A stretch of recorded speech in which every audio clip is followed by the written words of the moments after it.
So our theme today is the impact of diversity, equity, and inclusion on mature adults, caregivers, and senior service providers. Yvette is a first-generation Idahoan born and raised in Canyon County. She is the third generation of her family who has loved, lived, and worked in Idaho. Yvette is the lead care navigator at the Alzheimer's Association Greater Idaho chapter. Thank you, Mary, and thank you everyone for being here. I'm really happy to come and share any kind of information that I have with you and hopefully work alongside you all to create spaces that are more inclusive and equitable for people in our community. Okay, so to begin the presentation, as Mary said, is going to be on diversity, equity, and inclusion, and how it's impacting mature adults, their caregivers, and senior service providers.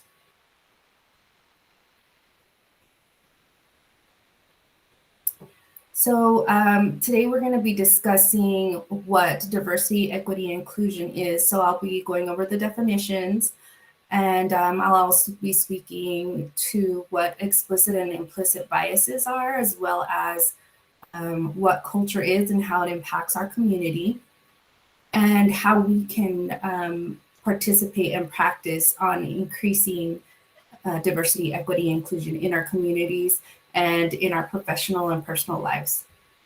So diversity is the concept of acceptance and respect for full range of human characteristics in the socio-ecological, historical, and cultural context. Diversity is an ethical, moral, and value, as well as a practice. A lot of times people will kind of think of diversity as a thing rather than an action.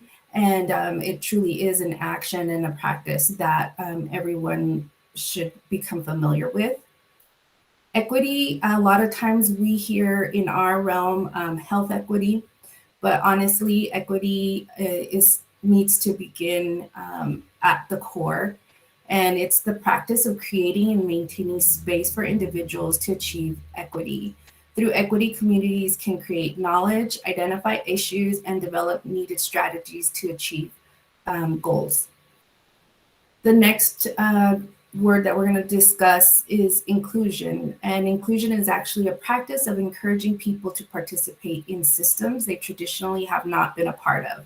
The measure of inclusion is based on the perception of the group in question. And I think that last part is very important because it's really hard to gauge if you're doing a good job at being inclusive. And I always tell people the best marker is to see who the least served population is and see how they feel, how included they feel after the services that you provide. Next slide, please. Thank you. So which mechanisms determine our ability to practice responsible service within communities? So our cultural and community belief systems influence how we as individuals interact with people, both on a personal and a professional level. And what that basically means is the way we learned will influence how we interact with people. And traditionally, people think of the way we learn as in what schools we went to. However, we learn through everything, through our environment at all times. That can be anything from the TV to your neighbor. So it's really important to keep in mind that learning is constantly happening at any age, and who we're learning from and where we're learning from is important. Next slide, please. The next word we're going to learn and talk about is explicit bias. A lot of us have heard that word before. Explicit bias is the word that people traditionally think of when they think of bias. It's the common understanding of what bias means. It's what we choose based on our preferences. So based on what we've learned to like or dislike is our explicit bias. These are typically well known, and often we vocalize those things. So whenever you hear someone saying, well, here in Idaho, we do this, or in my family, we do this, those statements and beliefs come from our explicit bias. Next slide, please. The next word we're going to talk about is implicit bias. And implicit bias is the unconscious attitudes and feelings and categorization or actions. So it's kind of how we learn and what we're feeling from what we're learning and how we're acting on them. So it's a mechanism that stems from our need to protect ourselves. This is something that studies have shown way back to where if we knew that a certain plant or a certain animal made us sick, someone didn't have to tell us. We just innately know that now, even through the hundreds of years, that those plants are bad for us or that type of animal is going to hurt us. So those implicit bias stem from those kind of learnings that we have. And oftentimes they carry into our modern lives through those untold or unsaid beliefs and influence the way we act with others. Next slide, please. So next we'll talk about culture. And culture is really important to talk about. Oftentimes when we hear the word culture, we think immediately of others. But we need to recognize that culture is also home. It's what you believe. It's what you were taught. It's a community's way of life. It's how we learn and how we teach and pass down information to future generations. The way we do this is through practice. I think one of the most common things that we can think of when we think of culture is food. Everybody likes to try different foods from different countries and different communities. That's your way of passing down culture, and everyone has it. So it's really important to understand that not only do we view others' culture as important, but we also need to view our culture as important and understand the mechanisms of our culture in order to decide what works and what's not working. Next slide, please. So what role does our culture play in our service to people in underserved communities? Actually, before I get started on this slide, I'd like to discuss why I'm using the word underserved communities. Underserved communities represent lots of different communities, and I prefer using that word because it can change depending on where you're at. So, for example, the guest that we have here from Montana, an underserved community in her area might look a little different. However, there are underserved communities in all areas. So it's important to understand that non-traditional is now more common than ever. We need to continue on setting our focus and serving people with those diverse family needs. Next slide. So here in Idaho, it's important to understand who part of our underserved populations are. As I said, it varies from community to community.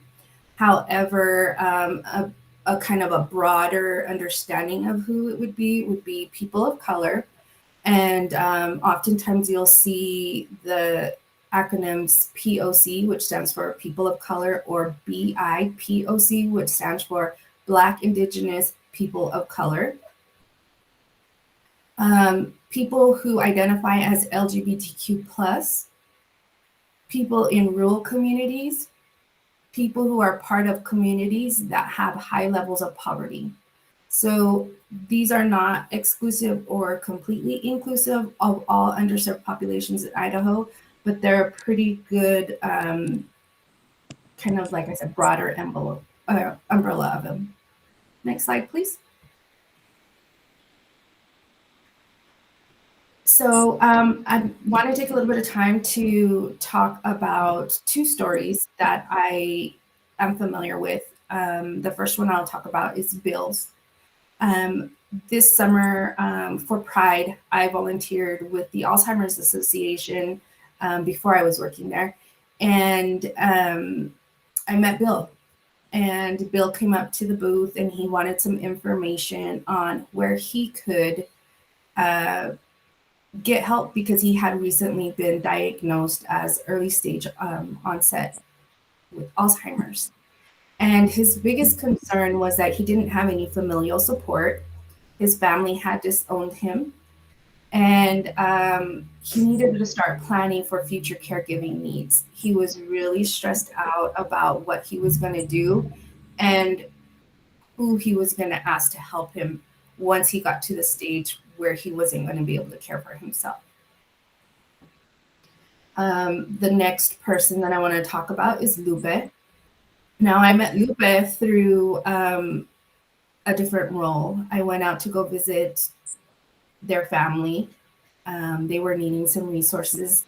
I didn't know what resources they needed, but they needed resources. So when I went out there, our conversation, where it would have lasted, let's say 15 to 20 minutes on a typical visit, our conversation was a 3-hour conversation. I had to take the time to get to know Lupe and her family. I had to educate them on what's available, educate them on if they would be able to participate in these programs, and then answer any questions that they had, as far as legal questions, as far as who could come into their home, who couldn't come into their home. Just a lot of different questions that I would say in mainstream, you wouldn't answer those questions or even be asked those questions. But with them, it was a matter of trust and safety. And so I took the time to answer those questions for them. The reason why I wanted to talk about these two stories is because this is how, when we're going out to serve different people in different underserved communities, how different and varied their issues and needs can be. And as service providers who are trying to increase diversity and inclusivity, we need to really keep those things in mind and figure out how we're even looking at those issues. Next slide, please. So these are just a few stats that I found for the local area. And I do apologize, there's not a lot of information out there, but here's just kind of a brief snapshot. The number of people who identified as multiracial increased in Idaho by 276%. And this information is based off the last census. The Hispanic and Latino population grew by 23%. And 13% of Idahoans reported as Hispanic or Latinos. And Idaho's Hispanic or Latino population increased by 30%. And then I thought it was really important to note that while I was in there looking for some statistics on some of these key communities that I wanted to speak to, was that finding information on our LGBTQ plus communities was really hard. There was very little information on statistics on people served, any kind of needs, things like that. Nationally, I was able to find some information. However, in Idaho, we're not tracking that kind of information. And although, it could be a matter of people who are coming forward or feeling safe enough to come forward, it could be also a matter of we're not asking those questions in order to provide those services more thoroughly. Next slide, please.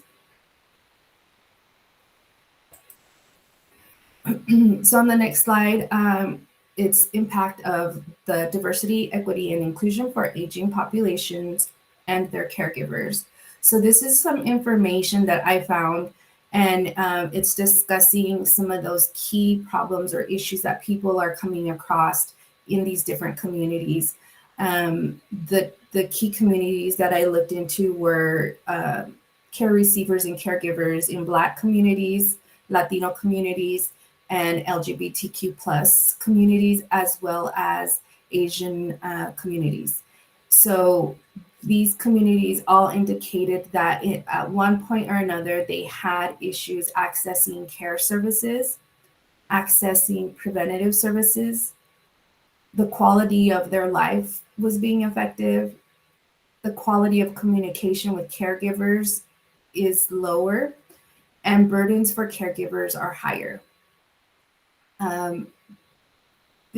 All of these items I know are typically what we all focus on in our different areas of service, in different roles. Even when I wasn't in the elder care arena, we're always offering service. We're always wanting to stop problems or address problems before they get bigger.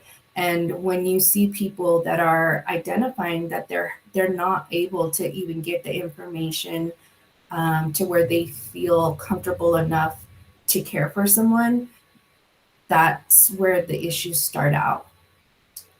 By us identifying common barriers such as these, we can then start addressing and focusing on how to come up with solutions. Next slide, please.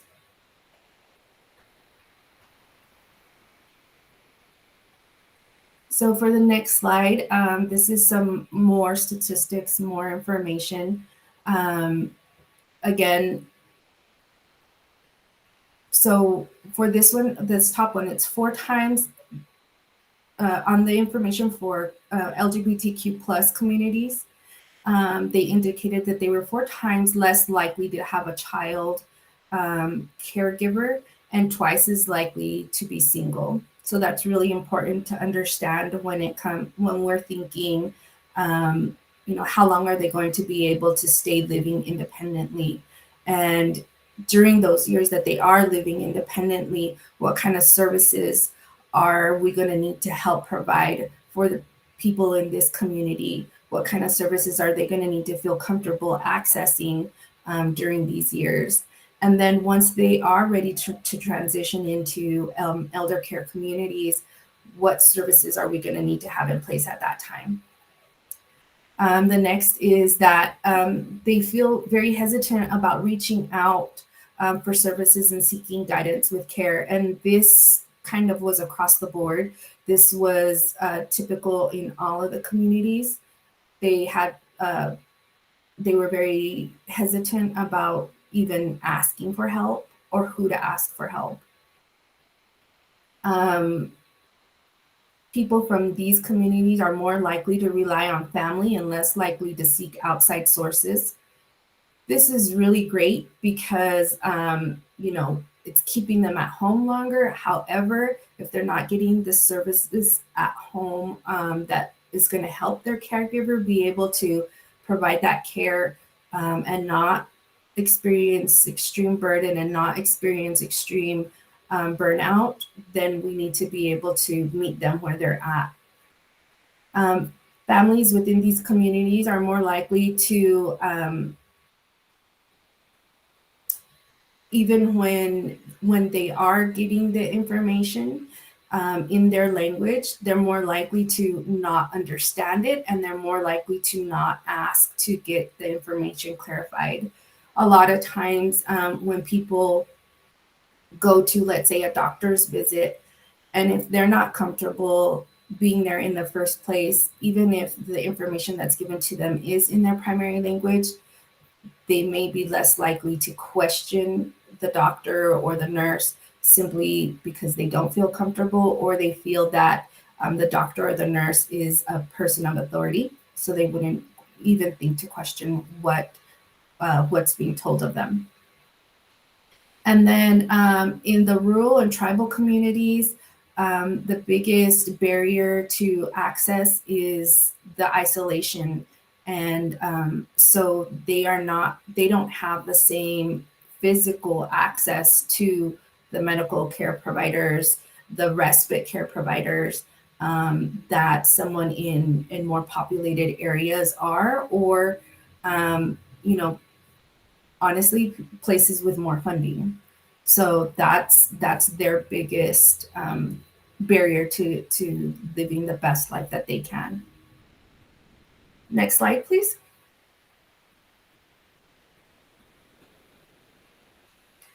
So now that we've kind of talked about in general what we've heard from the communities, these are some of the things that we've heard when addressing them with professionals and service providers. And this is my ask of you all. If you catch yourself saying these phrases, please take the time to kind of unpack that. A lot of times, we learn safety phrases, I guess you could call them, that protect us, because we don't intentionally, I don't think we intentionally don't serve people. I think sometimes it comes out of not knowing where to start and not knowing who to ask. So if you catch yourself saying these things, please take that time. We serve everyone is a very common phrase that I hear often. And even though I know as a service provider, I want to serve everyone, and I think all of you do as well, it's hard to serve everyone, and I know that. And it's even harder when there's different cultures and languages and customs that you might come into contact with. So really think about that when you're trying to make that intentional effort. The next phrase is, we don't see color.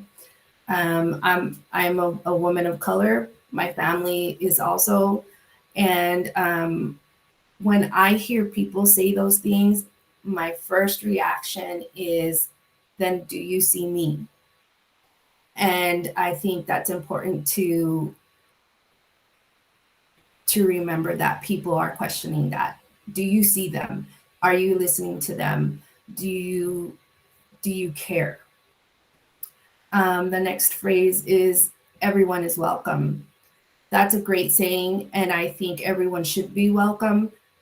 But when you're saying it, make sure that you're intentionally welcoming everyone to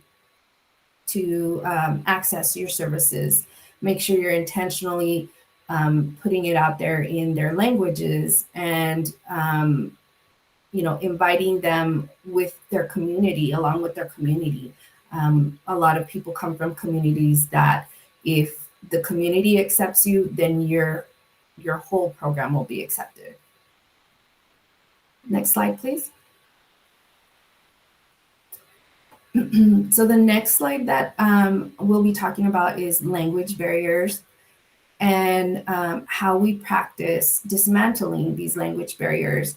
I know a lot of people instantly, when you think of language barriers, you're probably thinking translation. Translation is a big part of overcoming these language barriers. However, even in English, it's really important to understand how powerful words can be, and especially when they're written, and especially when they're in contracts. These language nuances seem very repetitive and normal. However, for people who are traumatized, some of these words can really trigger them. It's important to identify yourself as someone who is inclusive. So I don't know if anybody noticed, but on my first slide, I indicate my pronouns. A lot of times through conversation, it could be out of respect. You might say Mr. or Mrs. However, if you're going to start working in communities, it's important to kind of dismantle those labels that you don't need, and avoid unnecessary trip ups. If you get to know these people and they prefer to be addressed as Mr. or Mrs., you're more than welcome to do that. However, taking that initial time to find out really makes a big difference. It shows that you care and you want to make them feel comfortable and safe. The next is avoiding unnecessary use of labels. Again, back to the Mr. and Mrs. We've been doing it for years. I was taught, address everybody as Mr. and Mrs. But now I tend to hold off on doing that until I am aware. And you don't have to be overt, and you don't have to, ask if you don't feel comfortable, what's your sexuality or what gender do you identify? But you can simply say, I identify as Yvette, and my pronouns are she. So by doing that, then people understand, oh, okay, this is a place where I can also tell you my pronouns, and I can also let you know how I want to be addressed. Using inclusive words are really important. So the whole, pronoun idea is really hard to understand if you're not familiar with it. However, I do advise on you taking the time to kind of at least get the basic concept of it, and understand that you don't always have to refer to people in gender labels, as such as, she, he, her. Using the gender neutral terms as such as they and theirs works for everyone. And until you get to know the people and understand what they prefer, then you can use they, theirs for everyone. Get in the practice of doing that, and you're fine. And then as soon as you find out and you're comfortable addressing them in their preferred gender, then you can do so. The next and final one is adding words. Adding words that are inclusive, adding words so that translations sound familiar to people, so that they're culturally competent. I think it's really sad when people take the time to Google Translate a lot of information, and then you read it and it doesn't make sense, or you give it to people and they don't know what you're talking about. So as much as we think it's saving our time and money, it's not, because in the end, are the people who you're trying to get this information to actually getting it and making use of it. Next slide, please. So the next slide is, as professionals, how do I practice equity and inclusion? So here's a few tips. These are not, exclusive or inclusive, completely inclusive. So please know that there's always more that you can do. These are just kind of some base suggestions. So you can increase the representation of underrepresented communities within your workplace.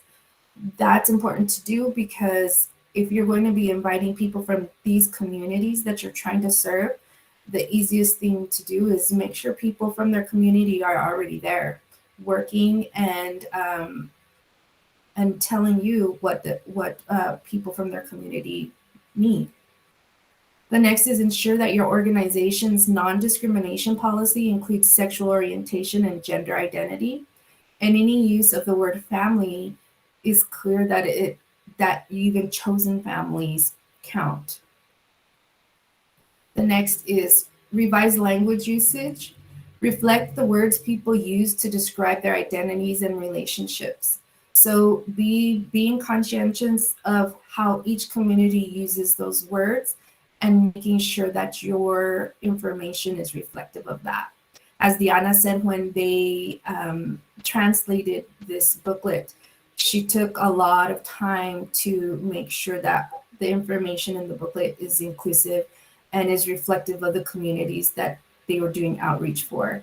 That's really important, or else that information might be lost. All that work, all that effort might be lost if it's not there. Next slide, please.